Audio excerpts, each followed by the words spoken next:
Hey guys, it's Hunter. Welcome back to another video. Oh my lord, would you look at how fucking loud this guitar is. So a bit of background information. Satchel is of course the lead guitarist for Steel Panther, arguably, at least according to themselves, the greatest band to have ever existed. They're a parody 80s glam metal band and probably one of the most entertaining live acts I have ever seen. Now, about a year ago, Satchel moved from Kramer to Charvel, and in the process, Charvel gave him a brand new signature model. It's one that's been on my radar since it was announced. It looks like it was plucked right off of the 80s Sunset Strip, and I am really excited for it. Gonna be completely honest, I am probably not the best person to demo this particular guitar, but I'm gonna do it anyways. Let's take a closer look.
And before we get into the review, I want to give a shout out to Michael Allen Dorman and the rest of you awesome patrons. Without you guys, this weekly content just would not be possible. I could go into how stressful it is being a creator without a steady budget, but in the interest of time, I just want to say without you guys, being a creator would be much, much more stressful, and I really appreciate it. If you want to join them in supporting these honest reviews, the link is down below, no pressure.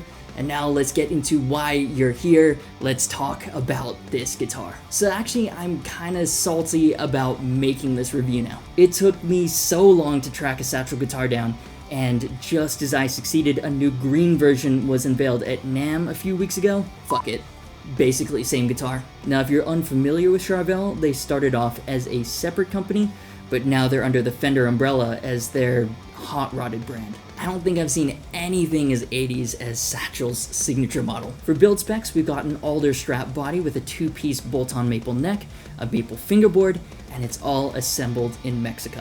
Now, I guess I could have read the spec sheet better, because from the stock photos I was expecting gloss, but the body actually has a satin finish, and it's kind of 3-dimensional as well.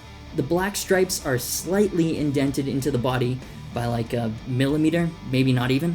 The yellow design is possibly a wrap, I'm not sure, but it's interesting. It's not just a printed finish, and it makes the guitar feel more alive to me. Now, I don't own any, but every time I look at this guitar, I feel like I'm wearing an honorary pair of spandex pants. It's so fitting and 100% Steel Panther. In case the finish wasn't a complete dead giveaway that this is Satchel's signature model, which it completely is, judging by all the comments when I posted a teaser of it on Instagram and Facebook, Satchel's signature is also on the back of the headstock.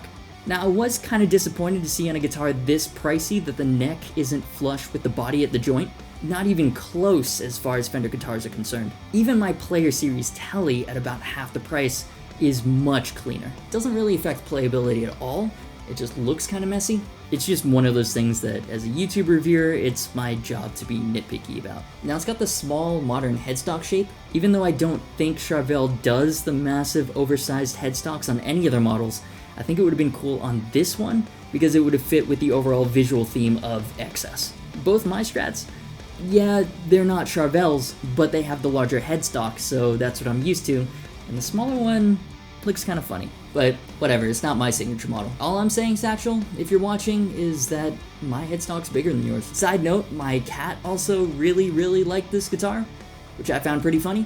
Reason being, a lot of Steel Panther songs revolve around a synonym for cat, which I'm not going to say on video because it'll get me demonetized again from when I talked about Satchel's signature distortion pedal. Moving on to playability. This is the first Charvel I've spent significant time with, and I've always been told by people how great they are to play. They were not kidding. First off, compared to a normal Fender Strat, the frets are much larger. The jumbo frets are great for quick playing and bendy leads. Then you've got a compound fingerboard radius, a rounder 12 inches near the low frets for comfortable chording, and a flatter 16 inches on the higher frets for lightning fast shreds. For reference, your standard Fender, like the Player Telecaster I just got, has a much rounder 9.5-inch radius. So I am a big fan of the compound radius. I grew up playing Epiphones with 12-inch radii, it's what I'm used to. I can't stand the flatter 16-inch radius fingerboards found on Ibanez that all the modern shredders tend to love, and this is the perfect compromise. Then the neck has a speed profile. It feels very similar in size to a standard Fender neck, but has more of a D shape.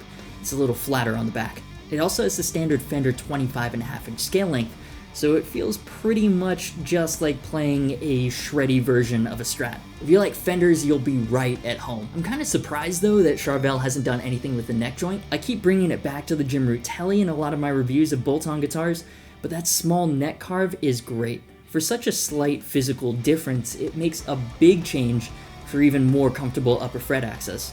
As it is, upper fret access isn't really that difficult, so I guess they didn't see any need to mess with it. Also, I guess they didn't want to ditch the thick rectangular Charvel neck plate with the serial number on it, because it is very cool.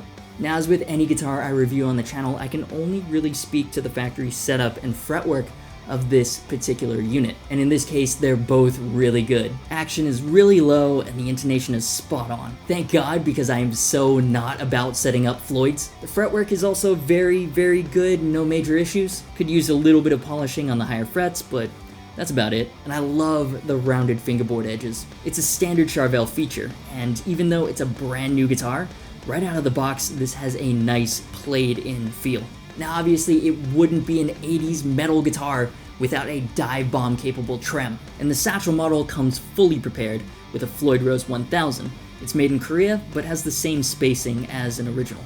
Now bear in mind though, because it is top mounted rather than recessed into the body, it only goes one way. You can do vibrato and dive bombs to your heart's content, but it doesn't go up, so no dime squeals with Satchel's guitar. It also has standard Charvel branded diecast tuners. They seem okay, even though realistically you won't use them for much besides string changes because of the locking nut. Another cool feature is the spoke wheel truss rod adjustment system. This is a pretty common feature on a lot of Charvels and Jacksons, and allows for really quick truss rod adjustments on the fly if the situation requires it to fix any underbow or overbow issues with the neck. Now I do wish for the price there was a hard case. For the $1,400 US Charvel wants for this guitar, there should at least be a gig bag. Maybe with the same finish? That would have been cool. Or different, or it would have been something. So Satchel is yet another guitarist that has been won over by Fishman Fluence pickups. His newest signatures come with a pair of classic humbuckers, and here's what they sound like through the dual rectifier.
Unfortunately, I don't have his signature distortion pedal for the full Satchel tone, but I mean, if you watch any of my videos, you know how I feel about Fishman Fluence pickups. Tone is subjective, so you can argue about that in the comments all day. For me though, I love the tone and nothing matches them in terms of clarity, which makes them amazing for tracking guitars. I also love the multi-voice functionality. It's like having multiple sets of pickups in one guitar, which are switchable on the fly. For controls, Satchel's kept it nice and simple with only a single volume control and a 3-way pickup selector. While I appreciate the simplicity, it is a shame that there's only a single control pot. One pot means you can switch between voice 1 and voice 2, but now that all the classics come with a third single coil voice, you're missing a full third of the total possible tones with these pickups. So that's kind of disappointing, but the black chrome does look sick. And speaking of pickup covers, that's really one of the only two differences between this and the new version. The 2019 Satchel has Fishman open core classics instead of the covered versions in this one. It's the same pickup, but the plastic matches the green finish, and it's not a standard Fishman offering, so they're unique to just that guitar. Alright, but back to this guitar here. I love it, I think. I don't think I would ever play it live, not because I'd be embarrassed to rock it, but this guitar, more than any other guitar I've had on the channel, makes a very strong visual statement, and it's